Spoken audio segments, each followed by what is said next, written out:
Ok, muy buenos días. Un abrazo fraterno para cada uno de ustedes. Hoy sábado precioso. Misterios gozosos. Hoy tenemos el Día de Nuestra Madre María. Qué precioso, estamos en el mes del Santo Rosario para que eso no se nos olvide. Mes precioso que el Santo Rosario se le dio a ese santo precioso, a San... a ver, ¿quién fue el santo que le dio? A mí siempre me olvida el nombre de él, pero fue el fundador de los dominicos, Santo Domingo de Guzmán. ¡Ay! Casi no, pero pude por fin descubrir Santo Domingo de Guzmán. Y tiene hoy una cantidad de promesas lindas el hacer con mucha devoción el Santo Rosario. Bueno, muy bien, vamos entonces a empezar por la señal de la Santa Cruz de nuestros enemigos. Líbranos, Señor Dios nuestro, en el nombre del Padre, del Hijo y del Espíritu Santo. Amén, amén y amén. Padre, gracias nuevamente por este nuevo amanecer. Bendito seas tú, papá, por ese gran amor y esa misericordia que tienes para con nosotros. Bendito seas tú. Gracias por ese regalo tan lindo que nos das. Regalo inmerecido que es tu gracia, como dice la palabra. Pero aquí estamos tus hijos amados a recibir tu palabra, a recibir tu mensaje, a levantarnos temprano, a escuchar tu voz. Qué hermoso escuchar esa dulce voz que es tu palabra.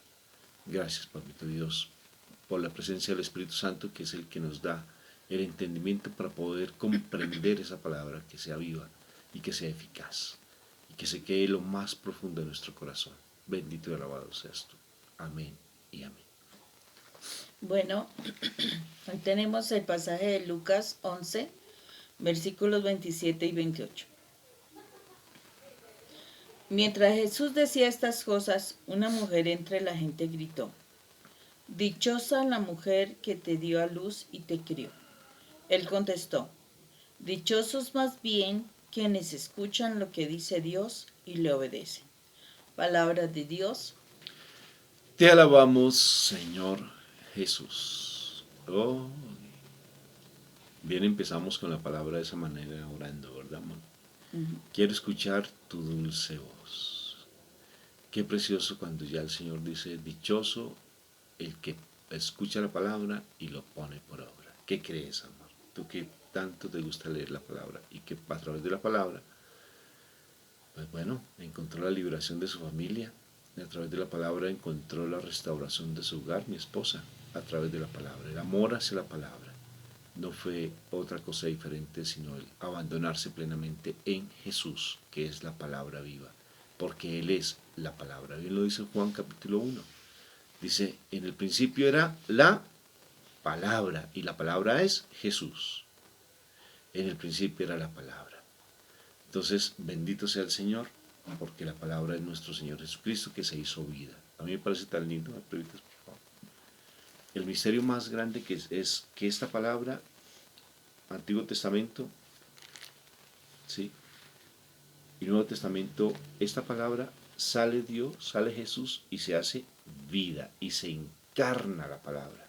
Se hace vida la palabra para que comprendamos que esto es verdad, que esto no es simplemente un libro teórico o un libro histórico o un libro de cuentos o un libro de novelas, como algunos lo leen simplemente porque, qué precioso leerlo.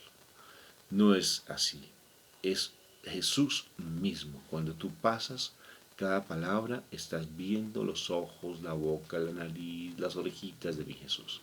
Estás viendo todo su ser, a Él mismo, mi Señor Jesucristo, lo estás viendo, porque Él es la palabra. Que no se entiende lógicamente, pues no tiene lógica, no tiene razón de ser. Pero Él se hizo carne, Él se encarnó. Esa palabra se hizo vida. ¿Y por qué se hizo vida? Porque nosotros estábamos más perdidos que embolatados en el mundo. Porque el mundo nos había absorbido de una manera impresionante.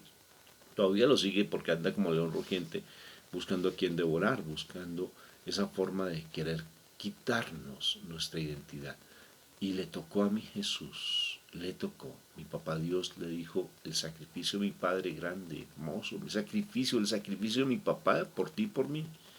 Hijo, tú que creaste el universo, porque mi Jesús fue el que lo creó, obedeciendo al papá. Sí, eso está escrito en la Biblia. O sea, Él obedeció a nuestro Padre Dios. Y obedeciéndole Él como obrero de nuestro Padre Dios, que le dio la posibilidad de como obrero crear el universo, porque Él es el arquitecto, mi Padre Dios. ¿Sí? Está en Juan, léete el primer capítulo de Juan que lo dice 2 veces. Y entonces Él dice, ya que tú creaste, ahora yo quiero que tú vayas a esa propia creación, que tú eres la palabra, ve a esa creación misma, para que rescates a mis hijos, rescate la creación que se desvió, rescátala, para que vuelvan a mí, a esos hijos amados. Yo los quiero volver a sentir a mí. Por eso llama que Él nos vuelve otra vez a ser adoptados, nos adopta nuevamente, nos vuelve a su ADN, nos involucra dentro de sí, para que seamos esos hijos amados y predilectos. Él es la palabra, se encarnó a través de mi Madre María. Qué precioso. Y mira cómo es de importante esta palabra precisamente porque allí nos está diciendo a nosotros cómo nos fijamos en cosas del mundo y a veces desconocemos las cosas de Dios. Acordémonos el pasaje del día de ayer, venía hablando y venía haciendo que Jesús expulsa demonios y bueno, y que uno lo dicen que es por Belcebú y pues el Señor justifica la razón o la argumenta, mejor dicho, no la justifica, la argumenta, de que no es por Belcebú que él expulsa demonios, sino que precisamente por el poder de Dios. Y que una casa dividida contra sí misma no va a prosperar.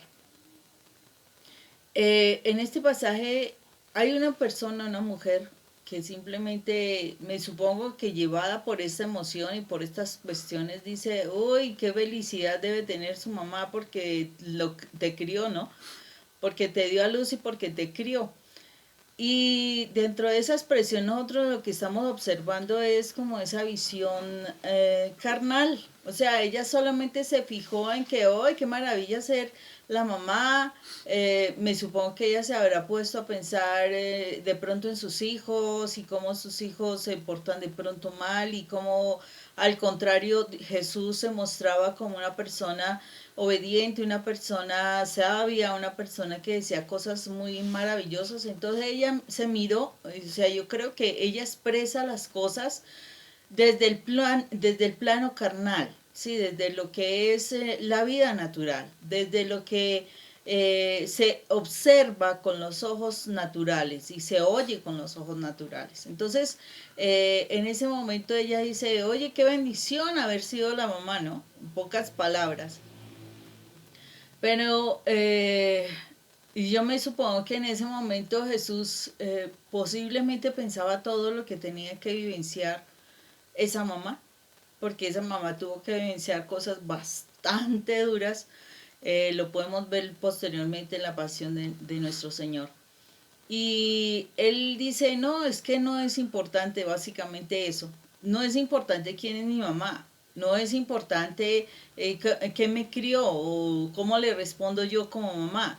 Lo que importa realmente, y ahí es donde empieza a mostrar la diferencia de lo que es vivir desde lo carnal y vivir desde lo espiritual. Porque ahí específicamente el Señor nos está diciendo que lo importante no es yo estarle obedeciendo a mis papás, sino realmente obedecerle a Dios. Realmente mirar a Dios, obedecerle a Dios, que eso sí traería mayor felicidad a nuestra vida. Porque es que desafortunadamente nosotros como seres humanos muchísimas veces nos quedamos precisamente en lo carnal. O sea, en estos días es particular el mensaje constante que el Señor está indicando de que realmente nos estamos quedando en la carne, no estamos trascendiendo al plano espiritual, no estamos naciendo de nuevo. Necesitamos nacer de nuevo para que de verdad podamos vivir en el plano espiritual. Claro que sí. Entonces, y estar en Dios es estar en la palabra de Dios, Marta. Entonces, bendito sea el Señor porque cada vez nos enseña lo importante que es estar en Él. Precisamente por eso la cruz es esa llave que nos lleva a estar en la presencia de Dios misma, porque mi Jesús es el que da su sangre, da su vida, rompe todo lo de sí, rompe con toda esta carnalidad, rompe con todo este mundo para llevarnos directamente a nuestro Padre Dios mío. Y entonces, precisamente romper con esta carnalidad requiere esfuerzo. ¿Cuántos años de vida tú tienes?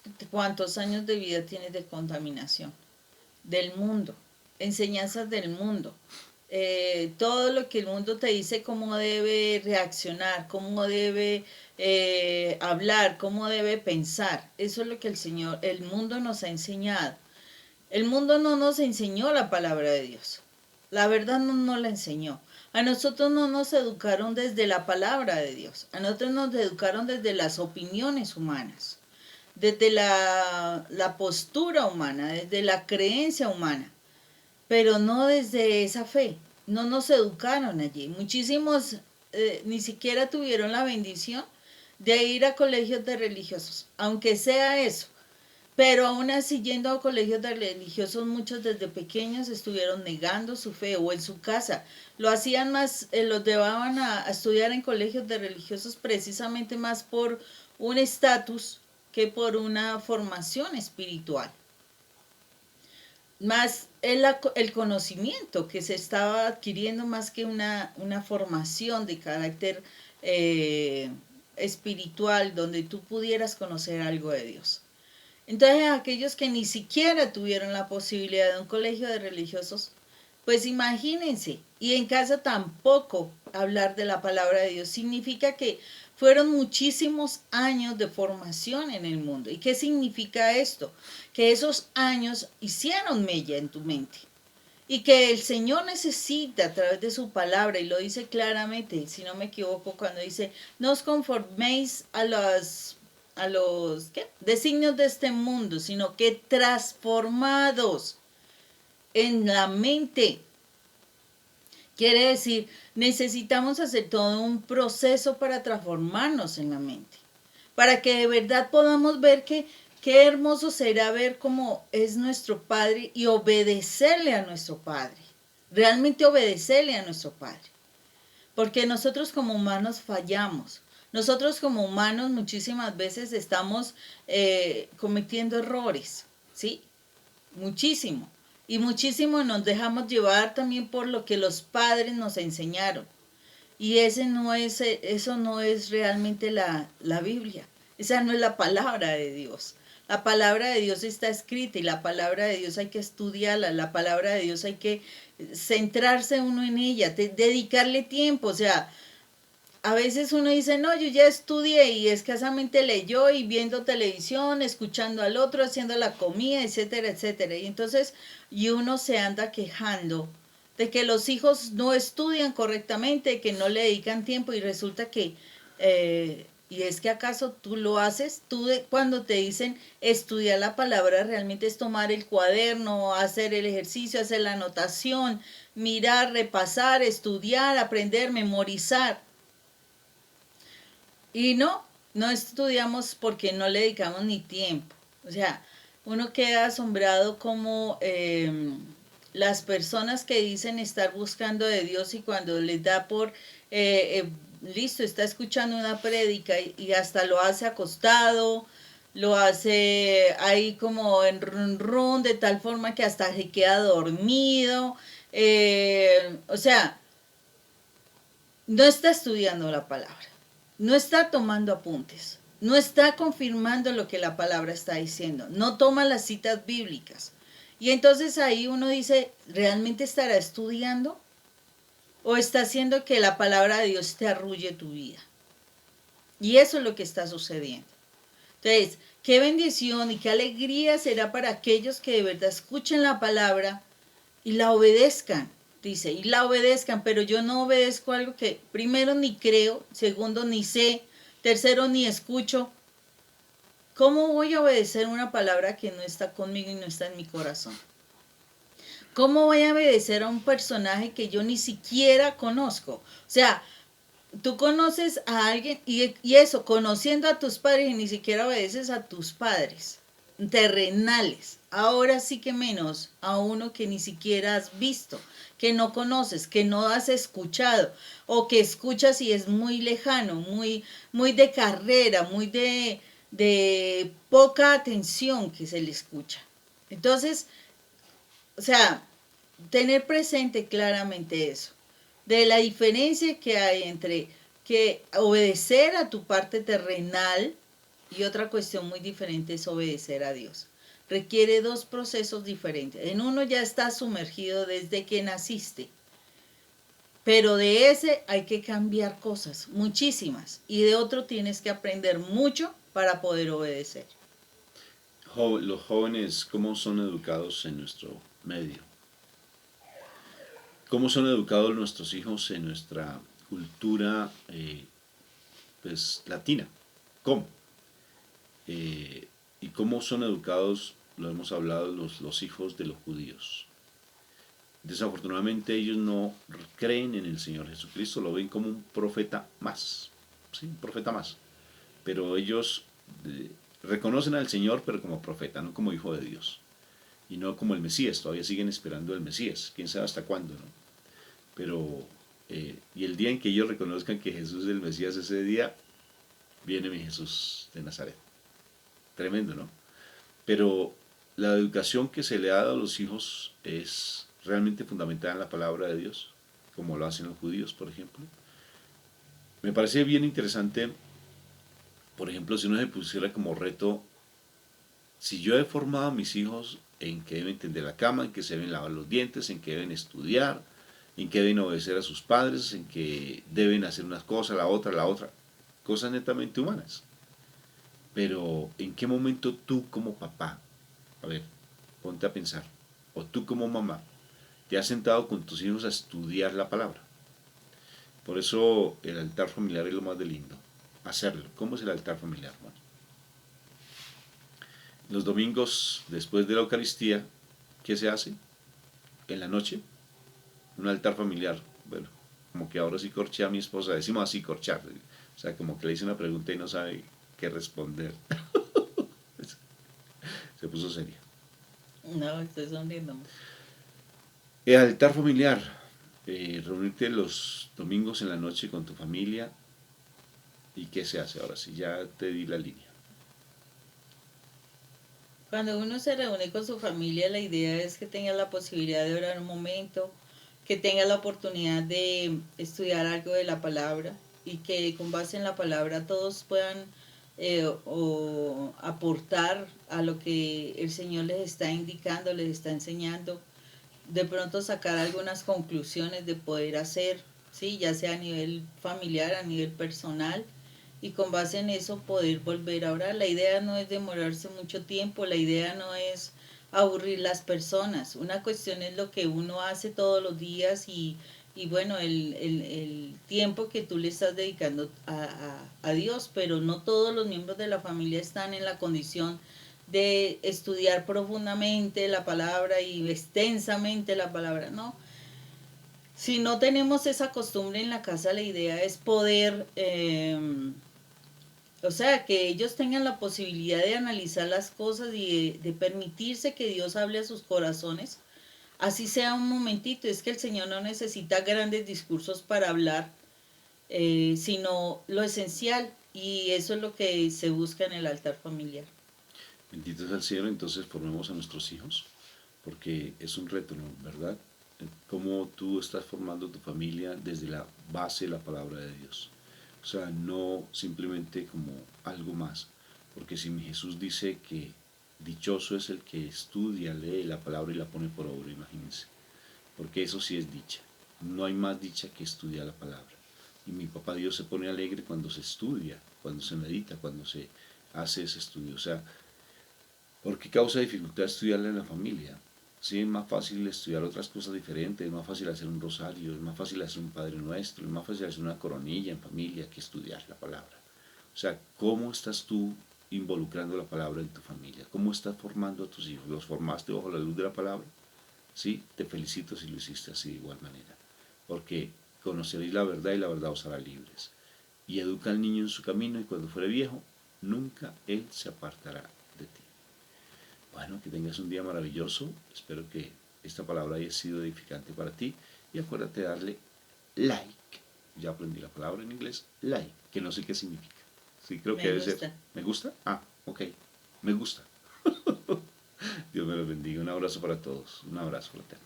Dios los bendiga. Que tengan un buen día.